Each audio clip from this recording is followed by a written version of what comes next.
Après plus de 4 semaines de recherche vaine, le doute subsiste au Haut-Vernay. Aucune trace d'Émile, garçon de 2 ans et demi, n'a été retrouvée.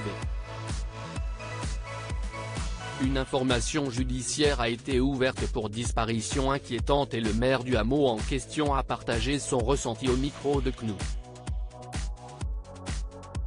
Cela fait exactement un mois qu'Émile, un garçonnet âgé de 2 ans et demi, a disparu.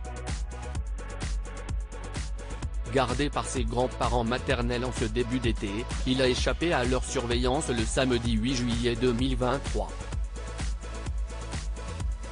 Les fouilles de grandes ampleurs n'ont rien donné. L'enquête, où toutes les pistes sont envisagées et qui est entrée désormais dans sa phase longue, laisse libre cours à toutes les suppositions, tandis que la famille vient de se porter partie civile pour être informée de toutes les avancées de l'affaire par la justice. Si l'avocat choisi par la famille ne souhaite pas s'exprimer dans les médias, CNOU a recueilli les impressions de François Balic, maire du Haut-Vernay, hameau dans lequel Émile a été vu pour la dernière fois. La colère est palpable dans la voix de François Balic.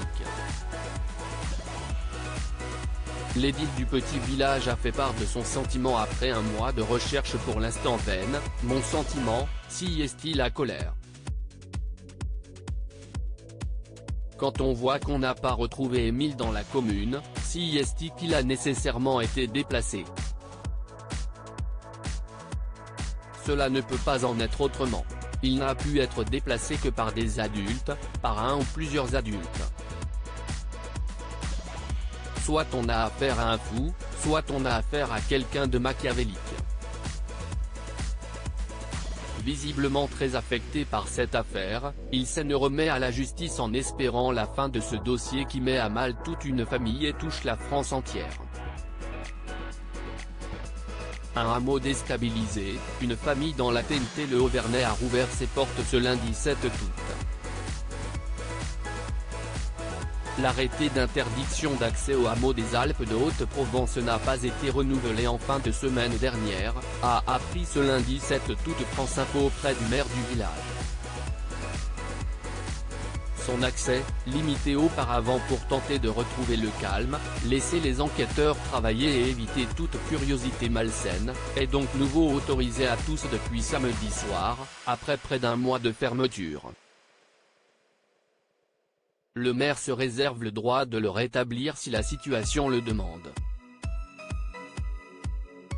Parallèlement, les proches d'Émile tentent de poursuivre leur quotidien.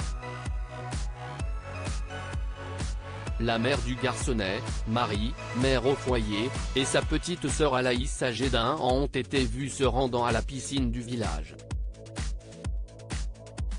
À la fin du mois de juillet, 4 membres du clan ont ainsi été aperçus lors de la traditionnelle messe dans la localité voisine de Seynes-les-Alpes.